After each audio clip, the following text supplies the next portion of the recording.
Hey guys, and welcome to Daily Commitment, where we do just a little bit of exercise, but we exercise every day.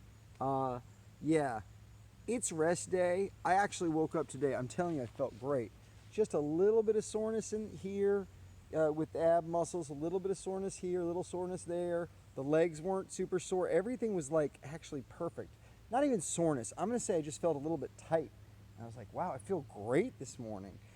So I almost just jumped into my exercises, but I really like working in one day of like walking and cardio rather than targeting one single muscle group, and stretching. Really want to do some stretching today. And one of my buddies, some Asian Ching, specifically said, "Hey man, make sure you stretch after those squats and stuff." We're talking about the one-legged squats, which are going awesome, by the way. And that'll have less soreness and stuff. And the one stretching expert I was watching was talking about, hey man, you can always stretch after exercises. So everything's dovetailing together for that. So anyway, so I do want to. I've already done a little bit of cardio, been walking around, but I want to go ahead and do those stretches. And so we're going to start with our main stretch. And we don't want to do too many different stretches. You kind of treat them like a workout. You pick a few muscle groups that you're working on stretching, and you work on those, and then move on to other ones. So anyway, our main stretch we're doing is the elephant walk. So again, here, you're going to lose my head for a second here, but you're going to get your back straight. We're going to come down, try to keep that back straight. You're going to stop about right here, maybe lower if you're more flexible. And then you're going to feel this all the way up here. Then go ahead and let your back come down. And I was doing it this morning. I was doing this elephant walk, and I was able, just bending my knees slightly, to get my palms all the way to the ground. They're all the way in the ground right now. And then you can kind of walk these knees back a little bit. You can see I can't get them all the way back, but if I come up just a little bit off the ground here, I can get either knee all the way back like that. That's why they call it the elephant walk, because you look like an elephant walking along with your knees like that. Now this is a active stretch, right? Or dynamic. It's a dynamic stretch because we're moving, and it's an active stretch because we're engaging our muscles. Sometimes we want to do more of a static stretch, so I'm going to switch to a static stretch here. I'm just going to hang a little bit. Static stretches and passive stretches will cause the least muscle soreness. So that's the advantage of static stretches. And just to clarify the difference, your dynamic stretch means it's moving versus static, which is not moving. Active means engaging a muscle versus passive, where you're not engaging a muscle. So this is passive and static right here. And the elephant walk, when you go like that, becomes both dynamic because you're moving and you're also engaging the muscle. You're like, well, how can you do dynamic passive? You can. We're about to do a dynamic passive stretch here, right? Or so this is the other one I like to do right here. And I am using my muscles to do it, right? So now it's an active stretch. But if I go to like a telephone pole or something, here's a tree right here. If I go to this tree right here and I go like this, now it's a, whatchamacallit.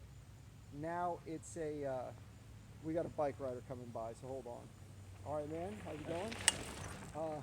Yeah, we're doing it on a regular path, so those kind of things happen, so it's kind of cool. Sorry? I'm talking to the video.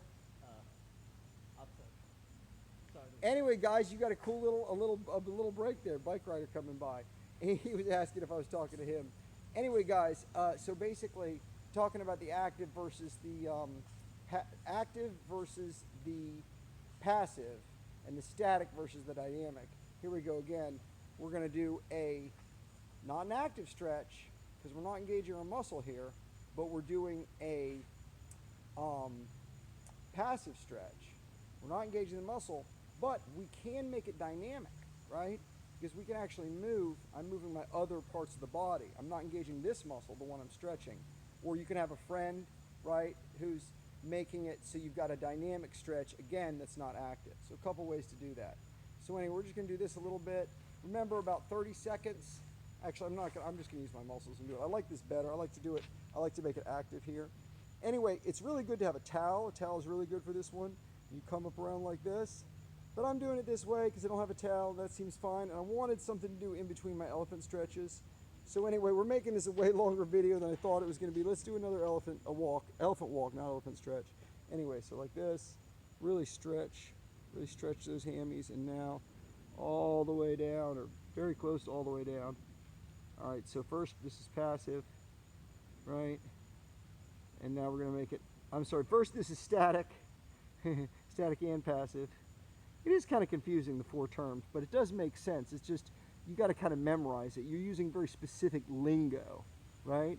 And a lot of things like exercise, they have specific lingo, but when you learn it, it helps you really figure out what you're doing and what you want to do. Anyway, so we only need about 30 seconds per for each of these little mini, it's like a little mini set you do, and we're gonna do 3 sets.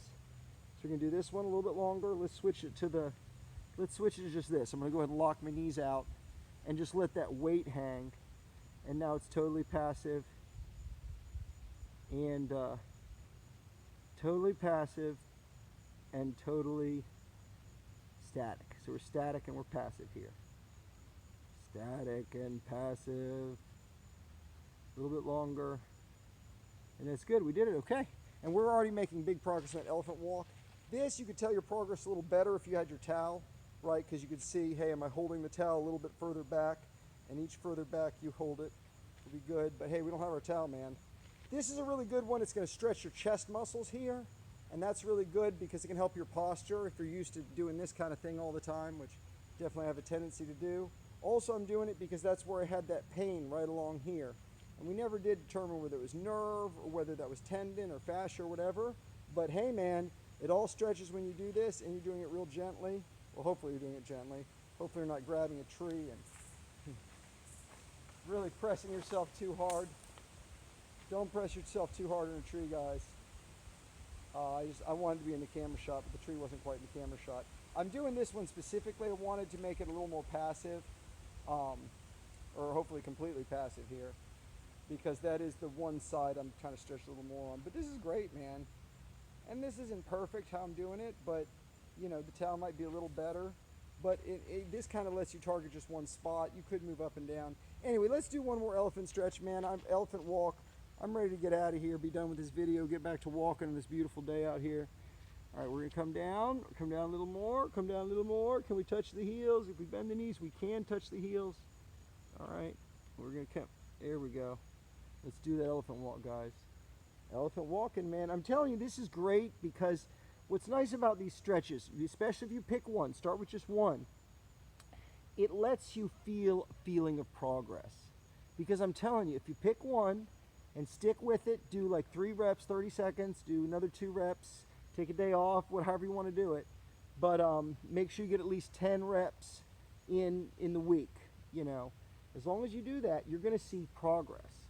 And seeing that progress is what makes, I don't know, gives you that encouragement to keep doing it. This is working. This is working. Nobody wants to be working out or doing whatever and not seeing any kind of progress. So this really helps.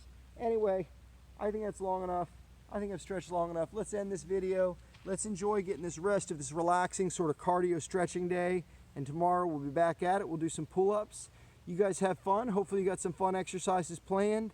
Hit the subscribe button, man. I'm telling you, hit the subscribe button, then hit the bell button, choose all. You're going to get this guy telling you every day with a reminder, hey, why don't you exercise? And hit a video if you feel like it. See you guys. Have a good one. Bye.